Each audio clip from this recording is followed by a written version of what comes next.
नमस्कार, स्वागत है आपका यूट्यूब चैनल छत्तीसगढ़ टुडे में। आज है 20 जुलाई 2021, दिन मंगलवार, और आज के महत्वपूर्ण छत्तीसगढ़ करंट अफेयर प्रश्नों को हल करेंगे। तो चलिए शुरू करते हैं। हमारा पहला प्रश्न है, इसरो की महत्वाकांक्षी परियोजना गगनयान व मंगलयान मिशन के लिए छत्तीसगढ़ के किस स्टील प्लांट में स्पेशल प्लेटों का निर्माण किया जा रहा है? इसका आंसर है option B, Bhilai steel plant. Chhattisgarh के भिलाई स्टील प्लांट में इसरो की महत्वाकांक्षी परियोजना गगनयान व मंगलयान मिशन 2 के लिए स्पेशल प्लेटों का निर्माण किया जा रहा है। भारत के गगनयान मिशन के साथ ही भारतीय अंतरिक्ष अनुसंधान इसरो अपनी महत्वाकांक्षी परियोजना मंगलयान मिशन पर भी काम कर रहा है। इस मिशन के तहत मंगलयान 2 2024 को लॉन्च किए जाने की संभावना है। इसके लिए PSLV के बाहरी मोटर आवरण और इसरो के GSLV सैटेलाइट प्रक्षेपण वाहनों में लगने वाले स्पेशल ग्रेड की प्लेट का निर्माण स्लैब मिश्र धातु निगम लिमिटेड मिधानी द्वारा तैयार किया जाता है।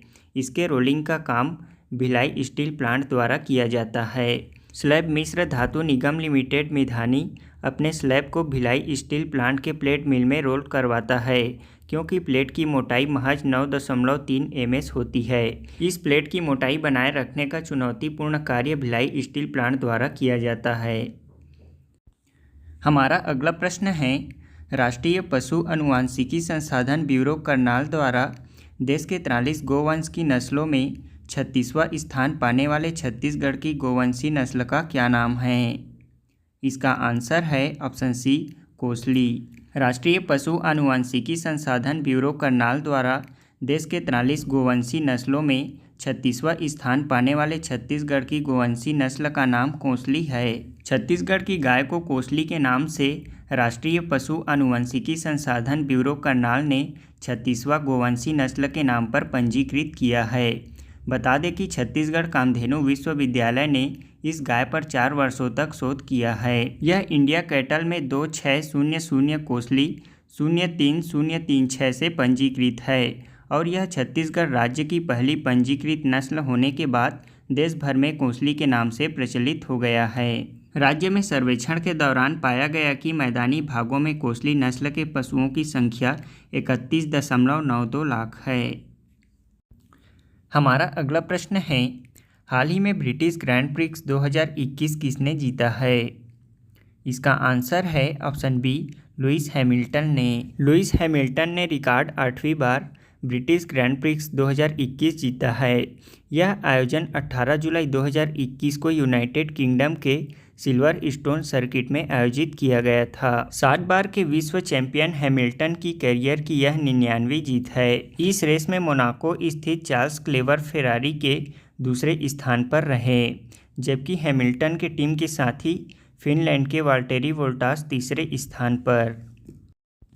हमारा अगला प्रश्न है, हाल ही में किस संस्थान ने fast and secure transmission of electronic records नाम की एक नई योजना शुरू की है? इसका आंसर है ऑप्शन सी, भारत के सर्वोच्च न्यायालय ने। भारत के मुख्य न्यायाधीश NV रमना ने fast and secure transmission of electronic records नामक एक नई योजना लॉन्च की है। इस योजना के तहत सुप्रीम कोर्ट तुरंत जेल अधिकारियों, जिला अदालतों और उच्च न्यायालयों को जमानत और अन्य आदेश प्रेषित कर सकेगा। यह इलेक्ट्रॉनिक रूप से सुरक्षित तरीके से किया जाएगा। वर्तमान प्रथा के अनुसार हाथ से प्राप्त जमानत आदेश की हार्ड कॉपी अनिवार्य होती है। इसके साथ अब हम भारत के उच्च न्यायालय से संबंधित कुछ महत्वपूर्ण तथ्य को जान लेते हैं। हाल ही अप्रैल 2021 में सर्वोच्च न्यायालय के नए मुख्य न्यायाधीश जस्टिस नाथुला वेंकट रमना को बनाया गया है। वे देश के 48वें मुख्य न्यायाधीश हैं। वे 65 वर्ष की उम्र होने तक अथवा 26 अगस्त 2022 तक सुप्रीम कोर्ट के मुख्य न्यायाधीश के रूप में कार्य करेंगे। उन्होंने जस्टिस बोबड़े का स्थान लिया है। भारत का सर्वोच्च न्यायालय दिल्ली में स्थित है। वर्तमान में सर्वोच्च न्यायालय ने न्यायाधीशों की नियुक्ति को लेकर कॉलेजियम प्रणाली को बरकरार रखा है। राष्ट्रीय न्यायिक नियुक्ति आयोग अधिनियम NJAC को इस आधार पर असंवैधानिक ठहराया गया कि न्यायिक नियुक्ति में राजनीतिक कार्यपालिका की भागीदारी मूलतः संरचना के सिद्धांतों अर्थात न्यायपालिका के स्वतंत्रता के खिलाफ थी। हमारा अगला प्रश्न है, कांस फिल्म फेस्टिवल 2021 में कांस का शीर्ष पुरस्कार पाल्मे ड'ओर किसने जीता है? इसका आंसर है जूलिया डुकोर्नो ने। जूलिया डुकोर्नो ने अपनी फिल्म टाइटैन के लिए कांस का शीर्ष पुरस्कार पाल्मे ड'ओर जीता है। वे यह पुरस्कार जीतने वाली दूसरी महिला बन गई है। सन 1993 में पहला पुरस्कार जेन कैम्पियन ने जीता था। हमारा पहला प्रश्न है, छत्तीसगढ़ राज्य निर्माण के स्वप्न दृष्टा व स्वतंत्रता सेनानी खूबचंद बघेल जी का जयंती समारोह कब मनाया जाता है? इसका आंसर है ऑप्शन ए 19 जुलाई को। हमारा अगला प्रश्न है, हाल ही में देश के सर्वश्रेष्ठ कृषि विज्ञान केंद्र के रूप में छत्तीसगढ़ के किस कृषि विज्ञान केंद्र को सम्मानित किया गया है? इसका आंसर है ऑप्शन बी कृषि विज्ञान केंद्र कोरिया को। हमारा अगला प्रश्न है, छत्तीसगढ़ बीज विकास निगम का अध्यक्ष किसे बनाया गया है? इसका आंसर है ऑप्शन डी अग्नि चंद्राकर को। हमारा अगला प्रश्न है, छत्तीसगढ़ शाकंभरी बोर्ड का अध्यक्ष किसे बनाया गया है? इसका आंसर है ऑप्शन बी राम कुमार पटेल को। हमारा अगला प्रश्न है, छत्तीसगढ़ तेलघानी आयोग का अध्यक्ष किसे बनाया गया है? इसका आंसर है ऑप्शन बी संदीप साहू को। हमारा अगला प्रश्न है, एनटीपीसी रिन्यूएबल एनर्जी द्वारा भारत की पहली हरित हाइड्रोजन आधारित गतिशीलता परियोजना की स्थापना किस भारतीय राज्य केंद्र शासित प्रदेश में की जाएगी? इसका आंसर है ऑप्शन सी लद्दाख में। हमारा अगला प्रश्न है, हाल ही में किस देश ने दुनिया के पहले वाणिज्यिक छोटे मॉड्यूलर रिएक्टर का निर्माण प्रारंभ किया है? इसका आंसर है ऑप्शन सी चीन ने।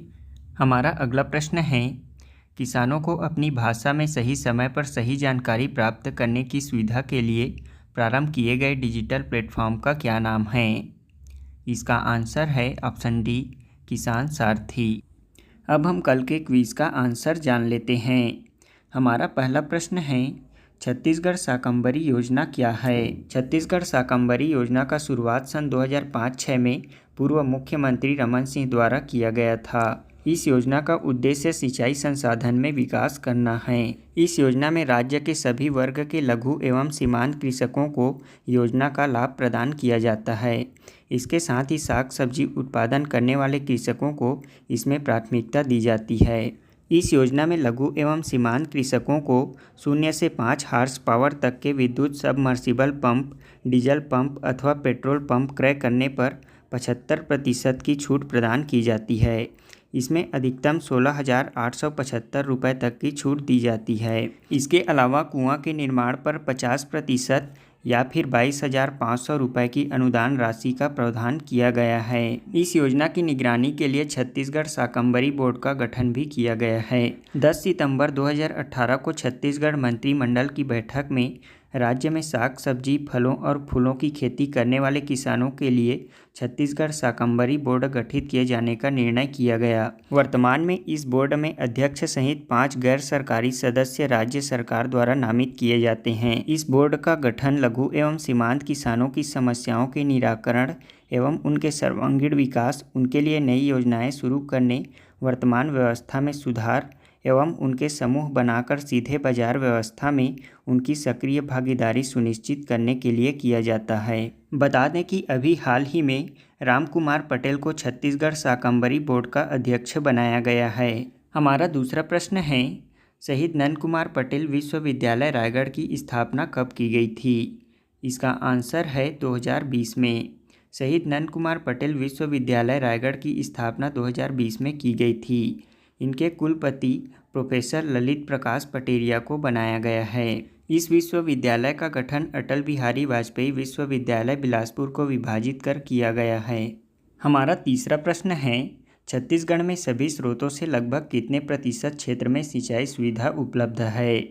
इसका आंसर है 38.20%। आर्थिक सर्वेक्षण 2020-21 के अनुसार छत्तीसगढ़ राज्य में सभी सिंचाई स्रोतों से लगभग 38.20% क्षेत्र में सिंचाई सुविधा उपलब्ध है। इसमें सर्वाधिक 52% क्षेत्र जलाशयों एवं नहरों के माध्यम से सिंचाई की जाती है। इसके बाद 29% क्षेत्रफल की सिंचाई नलकूप के माध्यम से की जाती है। वर्तमान में छत्तीसगढ़ में कुल सिंचाई क्षेत्रफल 21.21 लाख हेक्टेयर है, जो कि कुल भूमि का 38.20% है। हमारा आज के क्विज़ का पहला प्रश्न है, भिलाई स्टील प्लांट की स्थापना कब की गई थी?